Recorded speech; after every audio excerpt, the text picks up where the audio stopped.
الحمد لله نحمده ونستعينه ونستغفره ونعوذ بالله من شرور أنفسنا ومن سيئات أعمالنا من يهده الله فلا مضل له ومن يضلل فلا هادي له ونشهد أن لا إله إلا الله وحده لا شريك له ونشهد أن سيدنا وحبيبنا وطبيب قلوبنا وطبيب ربنا محمدا عبده ورسوله أما بعد فأعوذ بالله من الشيطان الرجيم بسم الله الرحمن الرحيم سبحان الذي أسرى بعبده ليلا من المسجد الحرام إلى المسجد الأقصى الذي باركنا حوله لنريه من آياتنا إنه هو السميع البصير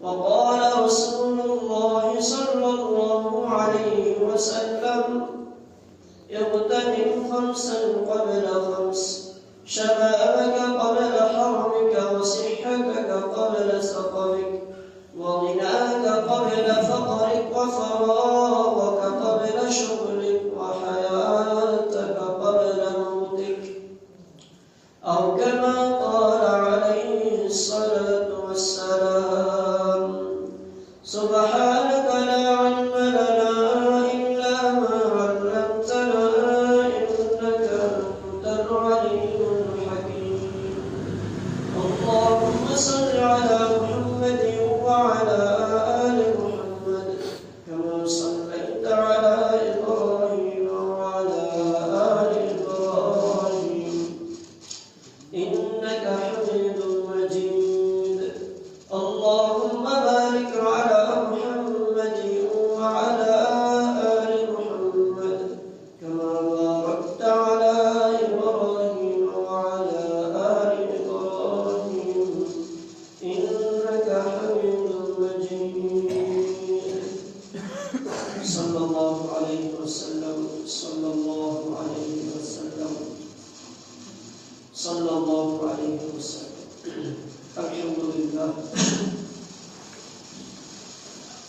মহান রব্বুল আলামিন দরবারে অন্তরস্থল থেকে হাজার লাখ কোটি শুকরিয়া জ্ঞাপন করছি যে মহান রব্বুল আলামিন আমাদেরকে অসংখ্য অগণিত নিয়ামত দিয়ে পরিপূর্ণ করে রেখেছেন বিশেষত আজকে পবিত্র জুমার দিনে মসজিদে আসার বসার দিনে কিছু কথা বলার এবং শোনার তৌফিক দান করেছেন আলহামদুলিল্লাহ মুহতারাম হাজিরিন আজকে পবিত্র রজব মাসের 26 তারিখ রজব মাস দুই দিক থেকে গুরুত্বপূর্ণ প্রথমত হচ্ছে মহান আল্লাহ তাআলা বছরের 12টি মাসের মধ্যে 4টি মাসকে সম্মানিত মাস হিসেবে ঘোষণা করেছেন সেই সম্মানিত 4 মাসের মধ্যে একটি হলো রজব 12 মাসের মধ্যে 4 মাসকে স্পেশাল ভাবে আল্লাহ তাআলা সম্মানিত হিসেবে ঘোষণা করেছেন তার মধ্য থেকে রজব হলো একটি সম্মানিত মাস এই দিক থেকে আশুরে হরম বলা হয় এই 4 মাসকে এই দিক থেকে রজব মাস গুরুত্বপূর্ণ দ্বিতীয় আরেকটা দিক যদিও হাদিস ইতিহাসের মধ্যে এটা নিয়ে অনেক মতবিরোধ আছে এরপরেও আরেকটি রজব মাসের গুরুত্বের দিক হলো অনেক ইতিহাসবিদদের মধ্যে মুহাদ্দিসিনে কিরামের মধ্যে যদিও ইখতিলাফ আছে পবিত্র মেরাজ কবে সংঘটিত হয়েছে। এরপরেও কিছু কিছু উলামায়ে কেরাম, মুহাদ্দিসিনে কেরাম, ইতিহাসবিদগণ বলে থাকেন এই রজব মাসেই মেরাজ সংঘটিত হয়েছে। যদি রজব মাসে মেরাজ সংঘটিত হয়ে থাকে তাহলে এই দিক থেকেও রজব মাস গুরুত্বপূর্ণ একটি মাস। আল্লাহ রাসূল সাল্লাল্লাহু আলাইহি ওয়াসাল্লামের জীবনে এই মেরাজ অত্যন্ত গুরুত্বপূর্ণ একটি বিষয় ছিল এবং অধ্যায় ছিল। মুমিনের আবেগ, বিশ্বাস, ঈমান প্রতিটি বিষয় এই মেরাজের সাথে জড়িত আছে। আল্লাহ রাসূল সাল্লাল্লাহু আলাইহি ওয়াসাল্লাম মক্কি জীবনে দীর্ঘ 13 বছর অবস্থান করেন, দাওয়াতি কাজ পরিচালনা করেন। নানা ধরনের বাধা বিপত্তি, নির্যাতন, জুলুম ইত্যাদি সহ্য করে এগিয়ে যাচ্ছিলেন।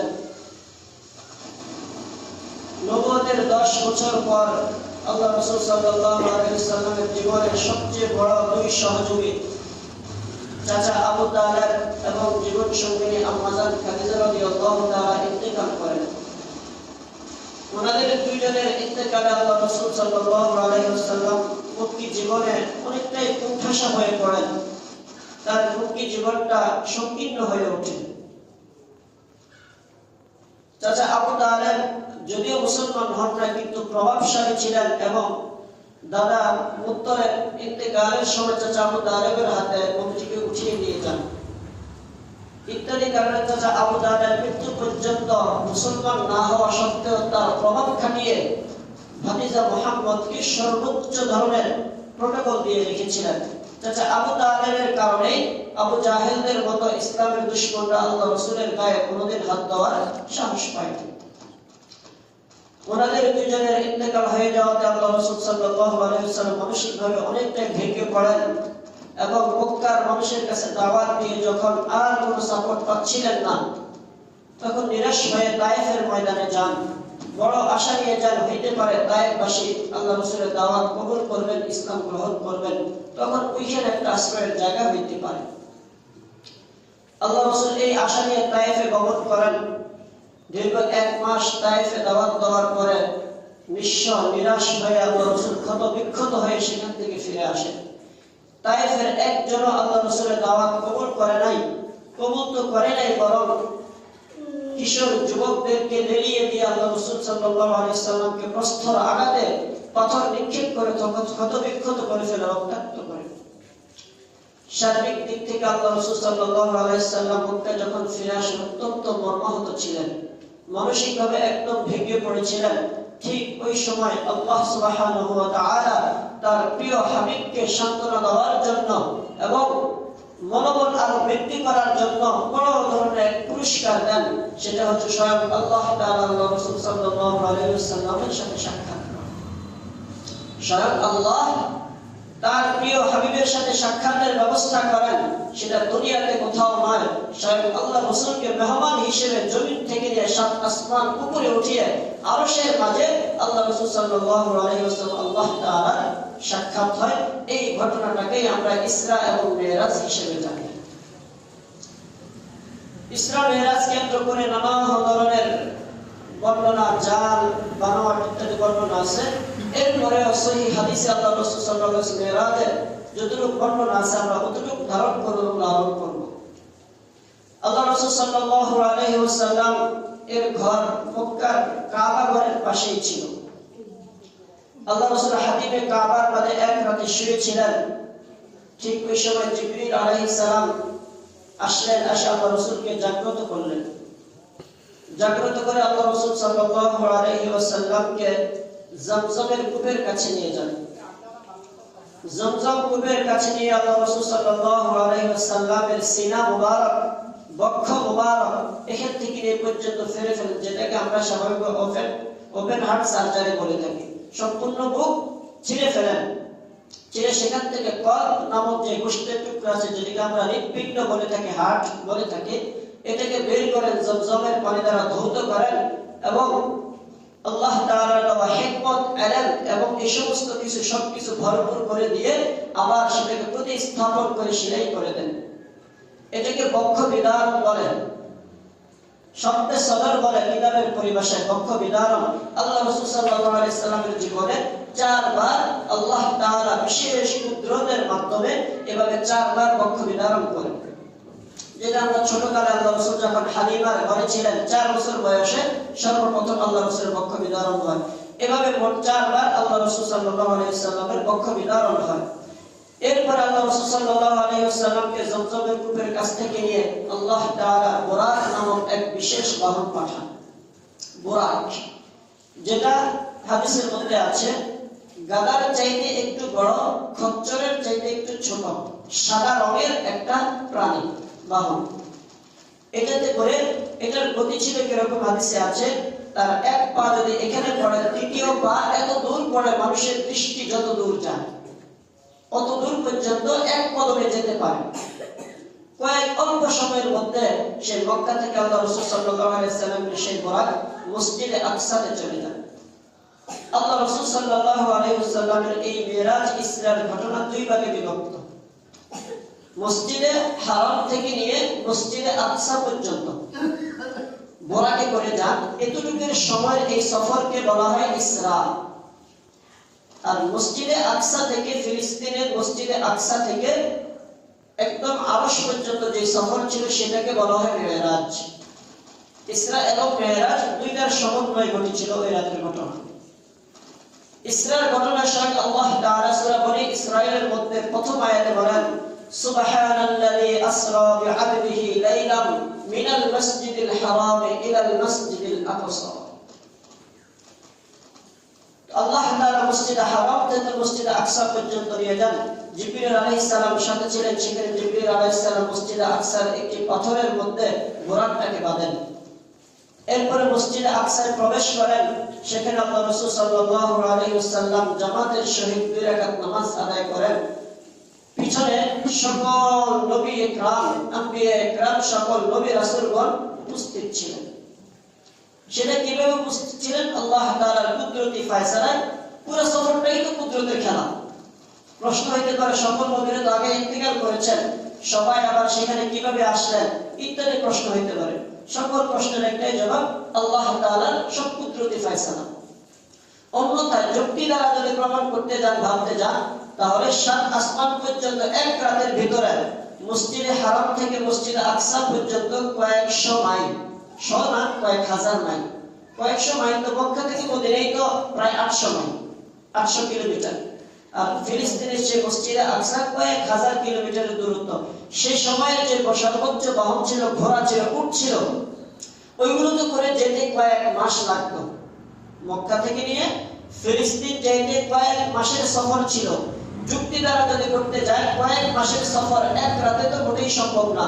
আবার সেখান থেকে নিয়ে 7 আসমান পার হয়ে আরশ পর্যন্ত পৌঁছা সম্পূর্ণটাই যুক্তির বাইরে, স্বাভাবিক নলেজের বাইরে, পুরোটাই অলৌকিক ঘটনা। আল্লাহ তাআলার কুদরতের ফয়সালা ছিল। তো আল্লাহ তাআলা কুদরতি ভাবে সশরীরে কিংবা রূহ হিসেবে যেভাবেই হোক আল্লাহ রাসূল সাল্লাল্লাহু আলাইহি ওয়াসাল্লামের ইমামতিতে সকল নবী একরাম সেখানে 2 রাকাত নামাজ আদায় করেন। নামাজ আদায় করে সেখান থেকে আল্লাহ রাসূল সাল্লাল্লাহু আলাইহি ওয়াসাল্লামকে আসমানের দিকে নিয়ে যান। জিবরিল আলাইহিস সালাম প্রথম আসমানে যান। আল্লাহ তাআলার প্রথম আসমান ইত্যাদির বেষ্টনীগুলো অত্যন্ত নিরাপদ।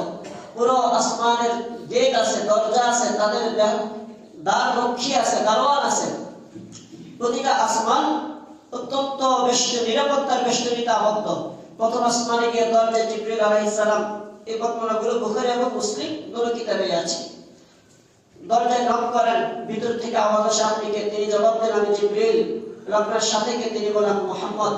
তখন ফেরেশতারা প্রশ্ন করলেন তাকে কি নেওয়ার জন্য আপনাকে পাঠানো হয়েছে? তিনি জবাব দিলেন হ্যাঁ, আমাকে পাঠানো হয়েছে। তারপর দরজা খুলে দিলেন, প্রথম আসমানে উঠলেন। সেখানে হযরত আদম আলাইহিস সালামের সাথে আল্লাহ রাসূল সাল্লাল্লাহু আলাইহি সাল্লামের সাক্ষাৎ হয়। আদম আলাইহিস সালামের সাক্ষাৎ, সালাম মুসাফা বিনিময়ের পরে আদম আলাইহিস সালাম তার সন্তানের জন্য দোয়া করে দিলেন। এরপর সেখান থেকে জিবরিল আলাইহিস সালাম তাকে দ্বিতীয় আসমানে যান। দ্বিতীয় আসমানও ঠিক সেরকম ভাবে দরজার মধ্যে নক করার পরে সে আগের মতো প্রশ্ন করা হয়, কে আসছেন? জিবরিল বলেন, আমি এসেছি, সাথে মুহাম্মদ, আপনাকে কি পাঠানো হয়েছে? তিনি অনুরূপ জবাব দিলেন। দ্বিতীয় আসমানে ওঠার পরে সেখানে হযরত ঈসা এবং ইয়াহইয়া আলাইহিস সালাম এই দুই নবীর সাথে সাক্ষাৎ হয়। হযরত ঈসা এবং ইয়াহইয়া আলাইহিস সালাম এই দুজনের সাথে সাক্ষাৎ হয়। এরপর তাদের সাথে সালাম মুসাফা রেখে সাক্ষাৎ কথাবার্তা বলার পরে তৃতীয় আসমানে যান। তৃতীয় আসমানে অনুরূপ দেহরক্ষীর সাথে কথাবার্তা হওয়ার পরে তৃতীয় আসমানে প্রবেশ করেন। সেখানে হযরত ইউসুফ আলাইহিস সালামের সাথে দেখা সাক্ষাৎ হয়। এরপরে চতুর্থ আসমানে যান। চতুর্থ আসমানে হযরত ইদ্রিস আলাইহিস সালামের সাথে সাক্ষাৎ হয়। প্রত্যেক নবী প্রিয় হাবিব সাল্লাল্লাহু আলাইহি ওয়াসাল্লামের জন্য দোয়া করেন। এরপরে পঞ্চম আসমানে যান। পঞ্চম আসমানে হযরত হারুন আলাইহিস সালামের সাথে সাক্ষাৎ হয়। এরপরে ষষ্ঠ আসমানে যান। ষষ্ঠ আসমানে হযরত মুসা আলাইহিস সালামের সাথে সাক্ষাৎ হয়। এরপরে সপ্তম আসমানে যান। সপ্তম আসমানে হযরত ইব্রাহিম আলাইহিস সালামের সাথে সাক্ষাৎ, যিনি ছিলেন আমাদের আদি পিতা হযরত ইব্রাহিম আলাইহিস সালাম। জাতির পিতা ইব্রাহিম আলাইহিস সালাম ছিলেন। ইব্রাহিম আলাইহিস সালামের সাথে সাক্ষাৎ কথাবার্তা তিনি তার উম্মতের নবীদের জন্য দোয়া করেন এবং প্রিয় হাবিব সাল্লাল্লাহু আলাইহি ওয়াসাল্লামকে বলেন যে ইকরা মিন্নি আলা উম্মতিকা সালাম, আপনার উম্মতকে আমার পক্ষ থেকে সালাম দিবেন। এরপর বললেন ইআলাম, আপনার উম্মতকে এই একটা বিষয় জানিয়ে দেন যে ইন্না আরদাল জান্নাতি তাইয়্যিবাহ ওয়া রিহুহা তাইয়্যিব ওয়া আরদুহা মিআন। তিনি বলেন আপনার উম্মতকে এই খবরটা জানিয়ে দেন যে জান্নাতের মাটি অত্যন্ত পবিত্র, জান্নাতের গ্রাম অত্যন্ত সুগ্রাম, পবিত্র গ্রাম। আর মনে রাখবেন, উম্মতকে বলে দেন জান্নাতের পুরা ভূমিটা একটা খালি ময়দান। জান্নাতের পুরা বিশাল 10 দুনিয়া পরিমাণ যে জান্নাত, এর চাইতে বড় ব্যক্তি হিসেবে, আমল হিসেবে জান্নাতের পরিধি বেশ কম আছে। সর্বনিম্ন জান্নাতের পরিমাণ 10টা পৃথিবী সম পরিমাণ জান্নাত। তো ইব্রাহিম আলাইহিস সালাম বললেন আপনার উম্মতকে জানিয়ে দেন যে আপনার উম্মতের জান্নাতের যে ভূমি সেটা খালি একটা ময়দান। ওয়া দিরাসুহা সুবহানাল্লাহি ওয়ালহামদুলিল্লাহি আল্লাহু আকবার, লা ইলাহা ইল্লাল্লাহু আল্লাহু আকবার, ওয়া লা হাওলা ওয়া লা কুওয়াতা ইল্লা বিল্লাহিল আলিয়্যিল আযীম। আপনার উম্মতকে বলে দেন জান্নাতের ভূমিটা একটা খালি ময়দান, আর সেখানের গাছ, সেখানের চারা, সেখানের বীজ হইল সুবহানাল্লাহ, সেখানের গাছ হইল আলহামদুলিল্লাহ, লা ইলাহা ইল্লাল্লাহ, আল্লাহু আকবার, লা হাওলা ওয়া লা কুওয়াতা ইল্লা বিল্লাহিল আলিয়্যিল আযীম। আপনার উম্মতকে সংবাদটা জানিয়ে দেন। কি বুঝাইলেন? বুঝাইলেন এই যে জান্নাত একটা খালি ময়দান, সেখানে অট্টালিকা হবে, বাগান হবে, গাছগাছালা হবে। একটা বাড়ি সাজানোর জন্য যত কিছু প্রয়োজন হয় সব কিছু সেখানে তৈরি হবে। কিসের মাধ্যমে? আমলের মাধ্যমে। যে ব্যক্তির জন্য ওই জান্নাতটা বরাদ্দ আছে, মুমিন মাত্রই তো জান্নাত পাবে।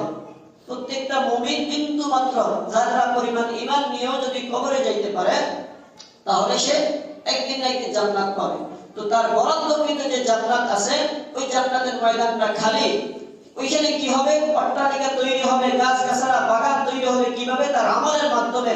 এই সংবাদটা ইব্রাহিম আলাইহিস সালাম জানাই দিতে বলছে। সেই খালি ময়দানে আপনার উম্মত যদি কিছু করতে চায় তাহলে সেখানে খালি ময়দানের গাছগাছালা তৈরি হবে। সুবহানাল্লাহ। অন্য এক হাদিসে আছে একবার সুবহানাল্লাহ বললে আল্লাহ তাআলা সেখানে যে একটা গাছ রোপণ করেন, ওই গাছটা ধীরে ধীরে বড় হইতে হইতে এত বড় গাছে তৈরি হয় যে একটা ঘোড়া 500 বছর দৌড়াইয়া ওই গাছের নিচের ছায়া শেষ করতে পারে না। সুবহানাল্লাহ। তাহলে ওই খালি ময়দানের জান্নাতে সুবহানাল্লাহ বলে একটা আপনার জান্নাতে একটা গাছ রোপণ হবে, আলহামদুলিল্লাহ বলে একটা গাছ রোপণ হবে, আল্লাহু আকবার বলে একটা গাছ রোপণ হবে, লা ইলাহা ইল্লাল্লাহ বলে একটা গাছ রোপণ হবে, লা হাওলা ওয়ালা কুওয়াতা ইল্লা বিল্লাহিল আলিয়্যিল আযীম। এই তাসবিহগুলো পাঠ করলে একবার একটা করে গাছ রোপণ হবে। অন্য এক হাদিসে আছে যে ব্যক্তি 10 বার কুল হুয়াল্লাহ পাঠ করে, সূরা ইখলাস, কুল হুয়াল্লাহু আহাদ, এই সূরাটা যদি 10 বার পাঠ করে ওই ব্যক্তির জন্য জান্নাতে একটা অট্টালিকা তৈরি করা হয়। বিশাল একটা প্রাসাদ তৈরি করে। একটা প্রাসাদে যা যা থাকে সকল কিছু একটা বিশাল প্রাসাদ তৈরি করা হয় 10 বার কুল হুয়াল্লাহ পাঠ করলে। এভাবে যতবার 10 বার করে পাঠ করবেন ততবার করে এক একটা অট্টালিকা তৈরি হবে আপনার নামে। এভাবেই সেই খালি ময়দানের জান্নাতটা পরিপূর্ণ হবে। যার আমল যত বেশি হবে, যার সুবহানাল্লাহর তাসবিহ যত বেশি হবে, যার সূরা ইখলাসের তাসবিহ যত বেশি হবে, এভাবে আরো আছে। একটা দুটো উদাহরণ দিচ্ছি। যেমন আরেকটা আমল, আমাদের দৈনিক সুন্নত যে আমরা পড়ি, ফজরের 2 রাকাত সুন্নত, যোহরের আগে 4 রাকাত, পরে 2 রাকাত, মাগরিবের পরে 2 রাকাত, এশার পরে 2, যেগুলোকে আমরা সুন্নতে মুআক্কাদা হিসেবে জানি। যে ব্যক্তি দৈনিক 12 রাকাত হয়, দৈনিক এই 12 রাকাত সুন্নত আদায় করবে, তার জন্য প্রতিদিন একটা করে 12 রাকাত সুন্নত আদায় করলে একটা করে অট্টালিকা তৈরি হবে, প্রাসাদ তৈরি হবে। এভাবে বিভিন্ন আমলের মাধ্যমে এরকম ফজিলত বর্ণিত আছে। যাদের দ্বারা এই আমলগুলো হবে, তাদের জান্নাতগুলো এভাবে অট্টালিকা দ্বারা, বাগবাগিচা দ্বারা, নদ নদী দ্বারা সজ্জিত হবে।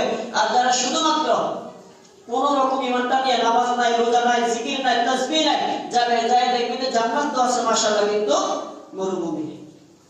জান্নাত আছে কিন্তু কি বিশাল ময়দান, মরুভূমি। বাকি কিছু তো থাকবে যেগুলো একটা জান্নাতের মধ্যে আল্লাহ তাআলা দিয়ে থাকেন। যে নিজের জান্নাতকে যদি সাজাইতে চাই, তাসবিহ, তাহলিল দ্বারা, আমল দ্বারা সাজাইতে হবে। আল্লাহ রাসূল সাল্লাল্লাহু আলাইহি ওয়াসাল্লাম সাক্ষাৎ করেন, আল্লাহর সাথে কথাবার্তা বলেন, সাক্ষাৎ করেন। আল্লাহ তাআলা সেখানে সর্বপ্রথম 50 ওয়াক্ত নামাজ হাদিয়া দেন। নিচে নামার সময় মুসা আলাইহিস সালামের সাথে সাক্ষাৎ হয়। মুসা আলাইহিস সালাম এভাবে ফেরত পাঠান। এভাবে 9 বার ফেরত পাঠানোর পরে 5 ওয়াক্ত নামাজ সর্বশেষ ধার্য হয়। সহিহ হাদিসের বর্ণনা অনুযায়ী আল্লাহ তাআলা সর্বশেষ যখন আসার বলে আপনার উম্মতকে বলে দিয়েন, সওয়াবের ক্ষেত্রে 50 ওয়াক্তই থাকবে, প্রতিটা আমলের বিনিময়ে 10টা করে দেব। যে ব্যক্তি 5 ওয়াক্ত নামাজ ঠিকমতো আদায় করবে, প্রতি ওয়াক্তের বিনিময়ে 10 করে, 5 ওয়াক্ত নামাজের বিনিময়ে 50 ওয়াক্তের সওয়াব আপনার উম্মতের আমলনামায় দিয়ে দেব। সুবহানাল্লাহ। এরপর আল্লাহ রাসূল সাল্লাল্লাহু আলাইহি ওয়াসাল্লাম আরেকটা জিনিস হাদিয়া দেন, সেটা হলো সূরা বাকারার শেষ 2 আয়াত। সেটা ভিন্ন আলোচনা ইনশাআল্লাহ শুনুন। বিরাট ফজিলতের দয়া, আমানার রাসূল বিমা উনজিলা ইলাইহি মির রাব্বিহি ওয়াল মুমিনুন, এই থেকে শেষ পর্যন্ত 2 আয়াত। এরপর একটা জিনিস হাদিয়া দেন, সেটা হচ্ছে একটা ঘোষণা আল্লাহ তাআলা দেন যে আপনার উম্মতকে বলেন, আপনার যেই উম্মত শিরক ছাড়া যত গুনাহ করুক, কি ছাড়া? শিরক ছাড়া যত গুনাহ করুক, আমি আল্লাহ তাকে ক্ষমা করার প্রতিশ্রুতি দিচ্ছি। এই 3টা হাদিয়া আল্লাহ রাসূল সাল্লাল্লাহু আলাইহি ওয়াসাল্লাম মেরাজ থেকে নিয়ে আসেন। 5 ওয়াক্ত নামাজ, সূরা বাকারার শেষ 2 আয়াত, এবং এই ঘোষণা, এই প্রতিশ্রুতি আল্লাহর পক্ষ থেকে নিয়ে আসেন যে যদি শিরক ছাড়া যত গুনাহ করুক, আমি আল্লাহ তাকে ক্ষমার প্রতিশ্রুতি দিলাম। এরপর আল্লাহ রাসূল সাল্লাল্লাহু আলাইহি ওয়াসাল্লাম আবার মক্কায় ফিরে আসেন। মক্কায় ফিরে আসার পরে সকালে মক্কার মানুষদেরকে জানান যে গত রাতে আমার এই ঘটনা ঘটেছে। কাফের মুশরিক তো নানাভাবে ঠাট্টা বিদ্রুপ করতে লাগলো, মানুষকে ডাকাডাকি করতে লাগলো যে শোনো শোনো, মুহাম্মদকে যে আমরা পাগল বলি, আসলে কি হয়ে গেছে? পাগল হয়ে গেছে। সবাইকে ডাকলো, মুহাম্মদ কি বলে শোনো। জিজ্ঞেস করলো কি বলেন? আমার রাতে এই ঘটনা ঘটেছে। বল তুমি এক রাতে এখান থেকে মসজিদ আকসা গিয়েছো? হ্যাঁ গিয়েছি। তো বলো তো মসজিদ আকসার দরজা জানালা কয়টা? আচ্ছা, একজন মানুষ মসজিদে এই দরজা জানালা করেন, আপনারা এখান থেকে 5 বছর নামাজ পড়তে, আমি তো বলতে পারবো না জানালা কয়টা, ফ্যান কয়টা। কে বলতে পারবেন ফ্যান কয়টা এখানে মসজিদে? একজনও পারবেন না, তাই না? আজগবি প্রশ্ন, কি করার জন্য? আটকানোর জন্য। কিন্তু আল্লাহ তাআলা সহায় হলেন। আল্লাহ তাআলা জিবরিলের মাধ্যমে পুরো মসজিদ আকসার চিত্র আল্লাহ রাসূলের সামনে তুলে ধরেন। আল্লাহ রাসূল গুনে গুনে বলে দেয় এতটা দরজা, এতটা জানালা, এতটা এই জিনিস আছে। সুবহানাল্লাহ। তাদের মধ্যে অনেকেই তো ফিলিস্তিনে ব্যবসার কারণে, যাওয়া আসার কারণে তাদের এগুলো জানা ছিল, তারা সবাই সত্যায়ন করেন, হ্যাঁ সঠিক বলেছেন। এরপর সাহাবায়ে কেরাম অনেকেই একটু একটু ইয়ে করেন। হযরত আবু বকর রাদিয়াল্লাহু আনহু জিজ্ঞেস করা হলো, হে আবু বকর, তোমার মুহাম্মদ তো এই কথা বলে, তুমি কি বলো? যুক্তিতে মানে? আবু বকর জবাব দিলেন, যুক্তি বুঝি না, মুহাম্মদ বলেছে কিনা সেটা বলো। হ্যাঁ, আমরা মুহাম্মদ থেকে ফজরের সকালবেলায় এই সংবাদ শুনে এসেছি। আবু বকর জবাব দিলেন, মুহাম্মদ বলে থাকে তাহলে অবশ্যই সত্য। এরপর থেকে আবু বকরের নাম পড়ে যায় সিদ্দিক, সত্যায়নকারী। লম্বা ঘটনা, আল্লাহ রাসূল সাল্লাল্লাহু আলাইহি ওয়াসাল্লামের এই মেরাজ সংঘটিত হয়। এটার মূল বিষয় হচ্ছে বিশ্বাস। আমাদের এখানে করণীয় বর্জনীয় কি? আমাদের মূল বিষয় হচ্ছে বিশ্বাস রাখা যে আল্লাহ রাসূলের মেরাজ সংঘটিত হয়েছে। এখানে অবিশ্বাসের সন্দেহ করার কোনো ধরনের সুযোগই নেই, কারণ কোরআনে আছে এবং বুখারী মুসলিম সহ একাধিক সহিহ হাদিসে মূল ঘটনা বর্ণিত আছে। বাকি কিছু কিছু ঘটনা যা আমাদের বিভিন্ন বক্তারা হাদিস ছাড়াই বানোয়াট বলে থাকেন, যে আরশে যখন গিয়েছেন আল্লাহ রাসূলকে জুতা যখন খুলেছেন জুতা সহ প্রবেশ করতে বলেছেন, কোনো হাদিসে নাই। এরপর ইসরা থেকে আসার পরে দেখেন ওজুর পানি তখনও গড়াইতেছে, কোনো হাদিসে বর্ণিত নাই। এরপরে দরজার যে আটটা ছিল আটটা তখনও লড়তেছে, ইত্যাদি এই ধরনের বানোয়াট কোনো হাদিসে বা কোনো নির্ভরযোগ্য কিতাবে নেই। এজন্য এই সমস্ত ঘটনা বাদ দিয়ে মৌলিক যে ঘটনা সহিহ হাদিসে বর্ণিত আছে আমরা সেই ঘটনাগুলোই বিশ্বাস করব, লালন করব। এরপরে হচ্ছে আলোচ্য বিষয় যে আমরা আমল কি করব। এত বড় একটা গুরুত্বপূর্ণ বিষয় ইসরা মিরাজ, আল্লাহ রাসূলের জীবনের ঘটনা, যেটা কোরআনে আছে হাদিসে আছে। আমল কি করব? হ্যাঁ, আমল করব কি? এই দিনের বর্ণিত কোনো আমল সহিহ হাদিসে কোথাও নাই। বলে কিভাবে নাই? কারণ তারিখ নিয়েই তো সন্দেহ। কোন মাসে ঘটেছে, রজব মাসে, শাওয়াল মাসে, মুহররম মাসে, এই নিয়ে 16টা বর্ণনা পাওয়া যায় কিতাবে। কয়টা? 16টা বর্ণনা পাওয়া যায় মেরাজের তারিখ নিয়ে। এখন একটা প্রশ্ন করে মনে করে উদাহরণ দিলে বুঝবেন যে আপনাদের কোন একটা বিশেষ একটা ঘটনা, কারো একটা জন্মদিনে ধরলাম, আপনার ছেলে জন্ম হয়েছে এই তারিখে, প্রত্যেক বছর জন্মদিন পালন করেন। হঠাৎ কোন একজন মেহমান আপনার বাহির থেকে আসলো, বললো যে তোমার বাচ্চার জন্মদিন পালন করবো, তখন কি আপনার সন্দেহ হবে? জন্মের তারিখটা জানি কবে, সন্দেহ হবে? হবে না। কেন হবে না? প্রতি বছর আমি জন্মদিন পালন করে আসতেছি জানুয়ারি 10 তারিখ, এটা তো আমার জানাই আছে। যার কারণে 10 বছর পরে যে কেউ যদি জিজ্ঞেস করে আপনার ছেলের জন্মদিন কবে, তারিখটা কবে, আপনার ভাবতে হবে না, সন্দেহ জাগবে না যে কবে, কারণ প্রতি বছর করে আসতেছে, অনায়াসে 10 তারিখ বলতে পারবো। আল্লাহ রাসূলের মেরাজ হয়েছে মক্কি জীবনে, মাদানী জিন্দেগিতে 10 বছর আল্লাহ রাসূল ছিলেন, ইসলামী শাসন প্রতিষ্ঠা ছিল, সাহাবায়ে কেরাম ছিল লক্ষ লক্ষ। সেইখানে যদি মেরাজের তারিখটা নির্দিষ্ট করে কোনো আমল থাকতো, আল্লাহ রাসূল 10 বছরের জিন্দেগিতে করতেন। যেমনি ভাবে আশুরা কয় তারিখ? মুহররমের 10 তারিখ। এটা তারিখ নিয়ে কোনো ইখতিলাফ আছে? কোনো ইখতিলাফ নাই, সবাই অনায়াসে, কোনো কিতাবে কোনো ইখতিলাফ নাই। কারণ আল্লাহ রাসূল 10 তারিখে রোজা রাখছেন, সাহাবায়ে কেরাম রাখছেন, হাদিসে বর্ণিত আছে এই দিন আমরা রোজা রাখতাম, তারিখ নিয়ে কোনো ইখতিলাফ নাই। ঠিক তদ্রূপভাবে মেরাজ কেন্দ্র করে যদি কোনো আমল, রোজা রাখতেন, নামাজ পড়তেন, ওই রাতে ইবাদত করতেন, তাহলে আল্লাহ রাসূল 10 বছরের জিন্দেগিতে করতেন, সাহাবায়ে কেরাম করতেন, হাদিসের মধ্যে স্পষ্টভাবে বর্ণিত থাকতো। কিন্তু আজকে এত বছর পরে এসে তারিখ নিয়ে 16টা মতামত কেন পাওয়া যায়? নির্দিষ্ট একটা তারিখ কেন নাই? নাই এই কারণে আল্লাহ রাসূলের জিন্দেগিতে কোনোদিন মেরাজকে কেন্দ্র করে রোজাও রাখেন নাই, আমলও করেন নাই। সাহাবায়ে কেরামের আল্লাহ রাসূলের পরবর্তীতে 100 বছর জীবিত ছিলেন সাহাবায়ে কেরাম, কোনো রোজা রাখেন নাই, আমল করেন নাই। তাবিঈন, তাবিঈন কেউ কোনো আমল করেন নাই। যার কারণে এত বছর পরে এসে কিছু বেদাতি ব্যক্তিরা যখন চিন্তা করছে মেরাজ নিয়ে কিছু একটা করা দরকার, তখন আর তারিখ খুঁজে পায় না। তাহলে স্পষ্ট এতটুকু যে আমরা মেরাজকে কেন্দ্র করে কোন আমল সহিহ হাদিসে বর্ণিত নাই, কোন আমল বর্ণিত নাই, কোন রোজার কথা বর্ণিত নাই। এজন্য মেরাজ কেন্দ্র করে আমল করব না। করলে সেটা সওয়াবের পরিবর্তে গুনাহ হইতে পারে, এটা বেদাতের রূপ ধারণ করেছে। নফল হিসেবে অন্য সময় আপনি রাখতে পারেন। এজন্য এই রাতে শুধু এতটুকু আমাদের করণীয়, আমরা এটাকে সহিভাবে বিশ্বাস করব, আকীদা লালন করব, সহিহ বর্ণনা যতটুকু হয় ততটুকু লালন করব। এই দিনকে কেন্দ্র করে কোনো ধরনের আমল করব না। আল্লাহ তাআলা আমাদের বোঝার আমল করার তৌফিক দান করুন। আমিন ওয়া আখিরু দাওয়ানা।